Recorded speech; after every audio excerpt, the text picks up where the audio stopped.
Hello students, स्वागत है आपका आपकी क्लास में। आज हमारी एक नई प्लेलिस्ट स्टार्ट होने जा रही है जिसका नाम है coulombs law. Chapter number first है कूलाम्स लॉ। कूलाम्स लॉ ये इलेक्ट्रोस्टैटिक सीरीज का सबसे पहला चैप्टर है और इसमें सबसे पहले अपन पढ़ेंगे कि व्हाट इज इलेक्ट्रिक चार्ज।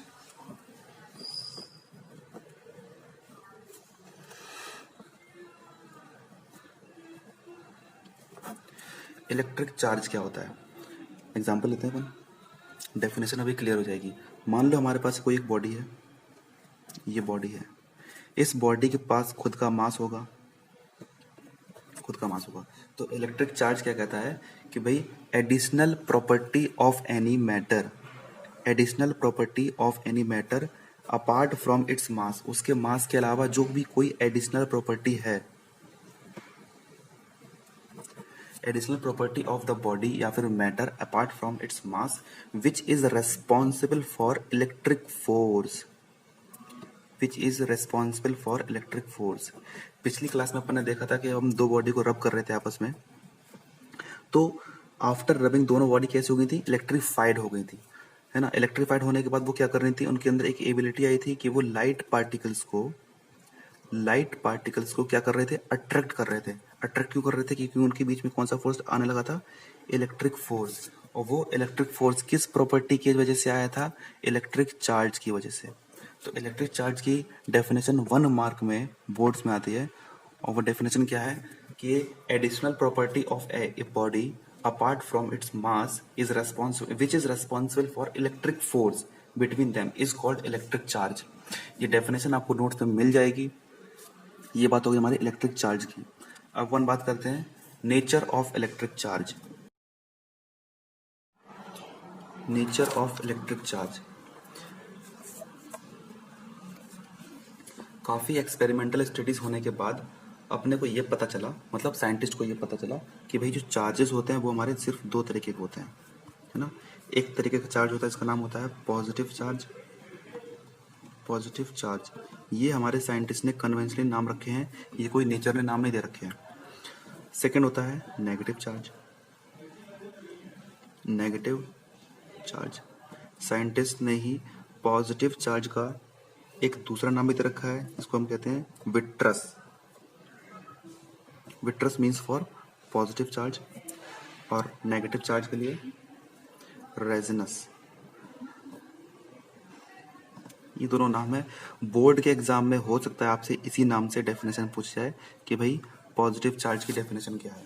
जाहिर सी बात है, पॉजिटिव चार्ज की डेफिनेशन क्या होगी कि भाई जब हमने दो बॉडी आपस में रब करी थी, है ना, जब हमने दो बॉडी आपस में रब की थी, मान लो मैंने एक गिलास ले लिया, है ना, हमको पता है ग्लास में इलेक्ट्रॉन डेंसिटी ज़्यादा होती है, ये हमने इलेक्ट्रोस्टैटिक सीरीज में पढ़ रखा है। दूसरा मैंने लिया सिल्क, सिल्क में इलेक्ट्रॉन डेंसिटी ग्लास के कंपैरिजन में कम होती है ना। हमने इन दोनों को आपस में क्या कराया, रब कराया। रब कराने के बाद हमको पता है कि ग्लास से इलेक्ट्रॉन सिल्क में चले जाएंगे। जब ग्लास से इलेक्ट्रॉन सिल्क में चले जाएंगे तो ग्लास पे आफ्टर रबिंग चार्ज कैसा आएगा, पॉजिटिव, है ना। तो ग्लास पे जो चार्ज होगा उसको अपन ने नाम दिया भाई पॉजिटिव चार्ज। इसी तरीके से यही एक्सपेरिमेंट कराएंगे, आफ्टर रबिंग सिल्क की चार्ज कैसा आएगा, नेगेटिव। तो भाई सिल्क पे जो भी चार्ज आएगा उसको अपने नाम दिया क्या, नेगेटिव चार्ज। ये हो गई इसकी डेफिनेशन। अपने को पता चल चुका है कि भाई चार्ज हमारे कितने तरह के होते हैं, दो तरह के, एक होता है पॉजिटिव चार्ज, एक होता है नेगेटिव चार्ज। अब चार्ज को हम मेजर कैसे करेंगे, चार्ज की कोई यूनिट होगी, उस पर अपन मेजर करेंगे इसको। Unit of charge, unit of charge क्या होती है देख लेते हैं। यूनिट ऑफ चार्ज दो तरीके से रिप्रेजेंट की जाती है, एक होती है हमारी एसआई यूनिट और दूसरी होती है हमारी है सीजीएस यूनिट। सीजीएस आपने 11 में पढ़ रखा होगा। सीजीएस का मतलब होता है सेंटीमीटर ग्राम सेकंड, और एसआई का मतलब होता है standard of international. SI unit में हम इसको, इसका नाम होता है कूलाम। कूलाम इसको अपना रिप्रेजेंट करते हैं कैपिटल सी से, कैपिटल सी से, ठीक है। और सीजीएस यूनिट में इसका नाम होता है इलेक्ट्रो स्टैटिक यूनिट, रिप्रेजेंट करते हैं E.S.U से, और दूसरा नाम होता है state coulomb.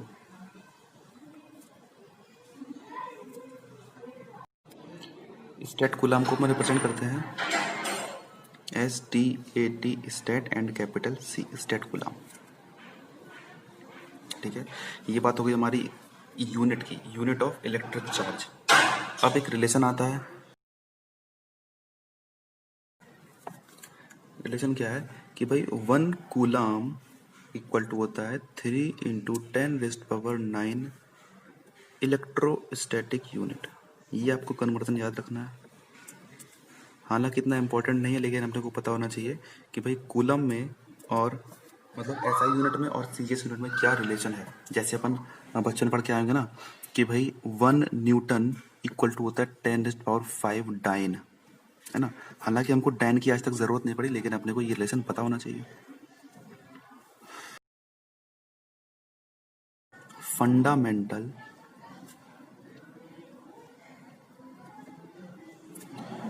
Charge, fundamental charge. जब हम ये चैप्टर स्टार्ट कर दिए, अब हम इसमें कोई भी चार्ज पढ़ेंगे तो उसके लिए हम कोई फंडामेंटल चार्ज मानेंगे कि भाई जो सबसे स्मॉलेस्ट चार्ज हो। फंडामेंटल चार्ज या कह सकते हैं उसको बेसिक चार्ज, जो सबसे छोटा चार्ज हो हम उससे छोटा चार्ज नहीं लेंगे, बेसिक चार्ज। या फिर इसी को हम नाम दे सकते हैं एलिमेंट्री चार्ज। एलिमेंट्री चार्ज सबसे छोटा चार्ज, इससे छोटा हम कोई चार्ज नहीं लेंगे, है ना।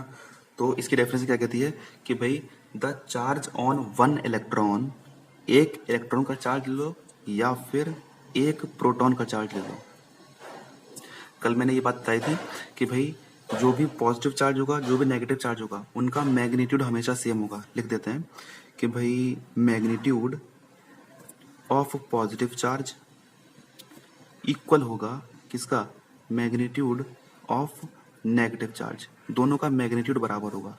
तो भाई यही बेसिक डेफिनेशन कहती है कि भाई या तो हम एक इलेक्ट्रॉन का चार्ज ले लें या एक प्रोटॉन का चार्ज लेंगे, उसी को हमने नाम क्या दे दिया, एक बेसिक चार्ज, फंडामेंटल चार्ज या फिर एलिमेंट्री चार्ज।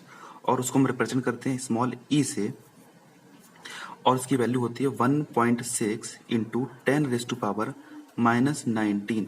ये किसकी वैल्यू है, चार्ज की वैल्यू है। और चार्ज की यूनिट अपनी हमने क्या बताई, स्टैंडर्ड SI यूनिट में लिखेंगे तो क्या लिख देंगे, कूलाम।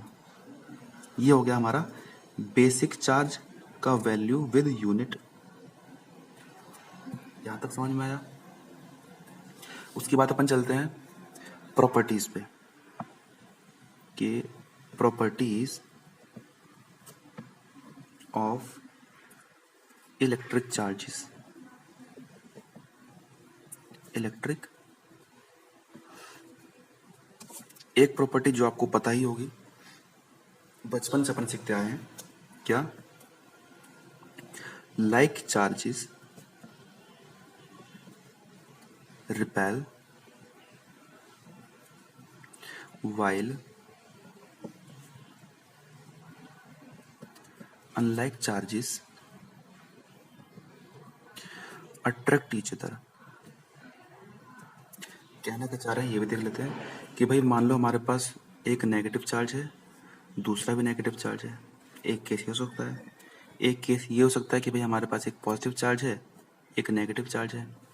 एक केस ये भी हो सकता है कि भाई हमारे पास दोनों के दोनों पॉजिटिव चार्ज हैं। लिखा है लाइक चार्जेस रिपेल।